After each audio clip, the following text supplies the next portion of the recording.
என் பேர் அனிதா. நான் இந்த வீட்டில் பிறந்த பெண் இல்ல, தத்தெடுத்து வளர்க்கப்பட்ட பெண். ஆனால் அந்த உண்மை எனக்கு தெரிய வந்தது ரொம்ப வருஷங்களுக்கு பிறகுதான். எனக்கு நினைவு தெரிந்த நாளில் இருந்து அம்மா அப்பா தான் என் உலகம். அவர்களை பார்த்து ஓடி போய் கட்டிப்பிடிப்பேன். ஆனால் அவர்கள் என்னை தூக்கி கொஞ்சினது ரொம்ப குறைவு. அது ஏன் என்று அப்போது எனக்கு புரியவில்லை. நான் 5 வயதாக இருந்த போது அம்மாவுக்கு இயற்கையாகவே ஒரு பெண் குழந்தை பிறந்தது. அவளுக்கு நந்தினி என்று பெயர் வைத்தார்கள். அந்த நாள் முதல் வீட்டில் எல்லாமே மாற ஆரம்பித்தது. நந்தினி அழுதால் எல்லாரும் ஓடுவார்கள். ஆனால் நான் அழுதால் நீ பெரிய பொண்ணு, அழாதே என்பார்கள். அவளுக்கு புது துணி வாங்கினால் எனக்கு அவளுடைய பழைய துணிதான் கிடைக்கும். அம்மா நந்தினிக்கு சாப்பாடு ஊட்டும் போது நானும் அருகில் உட்கார்ந்து அம்மா எனக்கும் ஊட்டுமா என்று கேட்டிருக்கிறேன். ஆனால் நீயே சாப்பிடு என்ற பதில்தான் கிடைத்தது. அந்த வயதில் எனக்கு பசிக்காக இல்லை, அம்மாவின் கையால் ஒரு வாய் சாப்பிடுவதற்காக தான் ஏக்கம். இரவில் அப்பா நந்தினியை நெஞ்சில் படுக்க வைத்து தூங்க வைப்பார். நான் கதவோரமாக நின்று பார்த்து கொண்டே இருப்பேன். அப்பா நானும் உங்க பக்கத்துல படுக்கட்டுமா என்று கேட்டால், நீ பெரிய பொண்ணு, ஒரு ரூம்ல போய் தூங்கு என்பார். அந்த வார்த்தைகள் என் மனசு தினமும் கொஞ்சம் கொஞ்சமாக உடைத்து கொண்டே இருந்தது. அன்பு கிடைக்காத குழந்தை அன்புக்காக ஏகிக் கொண்டே வளரும்னு சொல்வாங்க. அது நான் தான். எனக்கு விளையாட்டு பொம்மைகள் வேண்டாம், விலையுயர்ந்த பொருட்கள் வேண்டாம். என் பொண்ணுன்னு ஒரு முறை அம்மா என்னை கட்டிப்பிடித்தால் போதும் என்று தினமும் ஆசைப்பட்டேன்.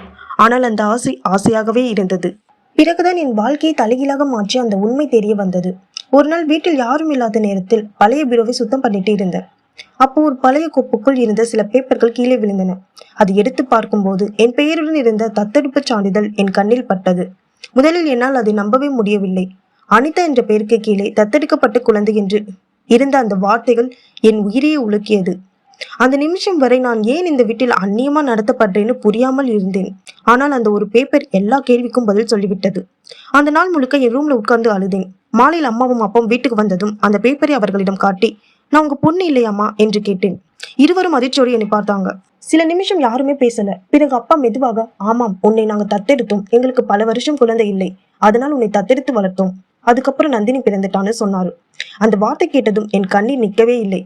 அப்போ நான் உங்க பொண்ணு இல்லையா, அதனாலதான் என்கிட்ட இவ்வளவு தூரமா இருந்தீங்களான்னு கேட்டேன். அம்மா என்னை பார்த்து கூட பேசல. அது எல்லாம் இப்போ பேசாத, நடந்தது நடந்துச்சு அப்படின்னு சொல்லிட்டு உள்ளே போயிட்டாங்க.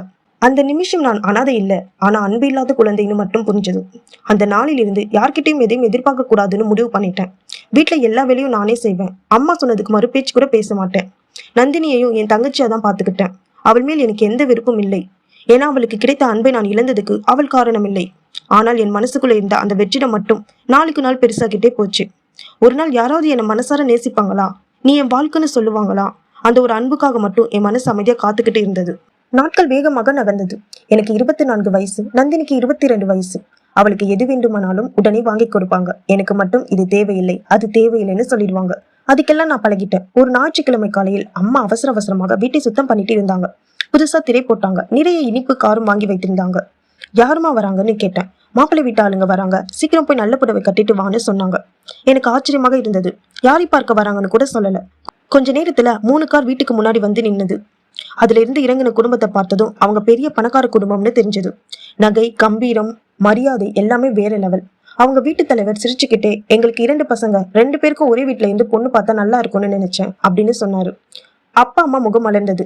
அந்த நேரம் தான் 2 பேரும் உள்ள வந்தாங்க. முதல்ல வந்தவரை பார்த்ததும் என் மனசு அப்படியே நின்னு போச்சு. அவர் வீல் சேர்ல வந்தார். அழகான முகம், கம்பீரமான தோற்றம். ஆனால் 2 கால்களும் அசையவே இல்லை. அவருக்கு பின்னாடி வந்த தம்பி சினிமா ஹீரோ மாதிரி இருந்தார். உயரம், அழகு, ஸ்டைல், யார் பார்த்தாலும் அவரை தான் மாப்பிள்ளைன்னு நினைச்சுப்பாங்க. நானும் அப்படிதான் நினைச்சேன். ஆனா அடுத்த நிமிஷமே என் கனவு சிதறி போச்சு. எங்க பெரிய பையன் ஆதித்யாவுக்கு அனிதாவையும், சின்ன பையன் அர்ஜுனுக்கு நந்தினியையும் கேட்டு வந்திருக்கோம் அப்படின்னு அவங்க சொன்னதும் என் காதுல சத்தமே கேட்கல. என் கண்ணு தானாகவே அம்மாவையும் அப்பாவையும் பார்த்தது. ஒரு நிமிஷமாவது யோசிப்பாங்க, என் மனசு புரிஞ்சுப்பாங்கன்னு நினைச்சேன். ஆனா அவங்க முகத்துல இருந்த சந்தோஷம் மட்டும்தான். எங்களுக்கு முழு சம்மதம் அப்படின்னு அப்பா உடனே சொல்லிட்டாரு. அந்த ஒரு வார்த்தை என் இதயத்தை நொறுக்கி விட்டது. அந்த இரவு நான் முதல் முறையாக அம்மாவிடம் கதறி அழுதேன். அம்மா, எனக்கு இந்த கல்யாணம் வேண்டாம், தயவு செய்து என்னை கட்டாயப்படுத்தாதீங்கன்னு சொன்னேன். ஆனா அம்மா என் கண்ணீரை பார்க்கவே இல்லை. நந்தினி வாழ்க்கை நல்லா இருக்கணும், அவளுக்கு இவ்வளவு பெரிய இடம் கிடைச்சிருக்கு, நீ மட்டும் இந்த கல்யாணத்துக்கு ஒத்துக்கிட்டா போதும், இல்லைன்னா இந்த சம்மந்தமே நின்னு போயிடும் அப்படின்னு சொன்னாங்க. அந்த நிமிஷம் எனக்கு ஒரு விஷயம் புரிஞ்சது. நான் அவர்களுடைய மகள் இல்லை, அவர்களுடைய மகளின் சந்தோஷத்துக்காக தியாகம் செய்ய பிறந்த ஒரு மனுஷி மட்டும்தான். அம்மா அந்த வார்த்தையை சொன்ன பிறகுதான் நான் பேசவே இல்லை. பேசினாலும் யாரும் என் மனசு புரிஞ்சுக்க போறது இல்லைன்னு தெரியும். என் கண்ணீரை தொடச்சிக்கிட்டு அமைதியை ரூமுக்கு போயிட்டேன். அந்த இரவு முழுக்க நான் தூங்கவே முடியல. ஒரு தடவையாவது அப்பா வந்து, உனக்கு இந்த கல்யாணம் பிடிக்கலையா அப்படி கேட்பார்னு எதிர்பார்த்தேன். ஆனா அந்த கதவு திறக்கவே இல்லை. மறுநாள் காலையிலே நிச்சயதார்த்த தேதி முடிவு பண்ணிட்டாங்க. வீட்டுல எல்லாரும் சந்தோஷமா இருந்தாங்க. நந்தினி கூட, அக்கா நம்ம 2 பேரும் ஒரே வீட்டுக்கு போறோம், எவ்வளவு சந்தோஷம் தெரியுமா அப்படின்னு குழந்தை மாதிரி பேசினாள். அவளை பார்த்து சிரிக்க முயற்சி பண்ணேன். ஆனால் என் சிரிப்புக்குள் இருந்த வலியை யாரும் கவனிக்கல. நிச்சயதார்த்த நாள் வந்தது. ஆதித்யா வீல்சேர் அமைதியா இருந்தார்.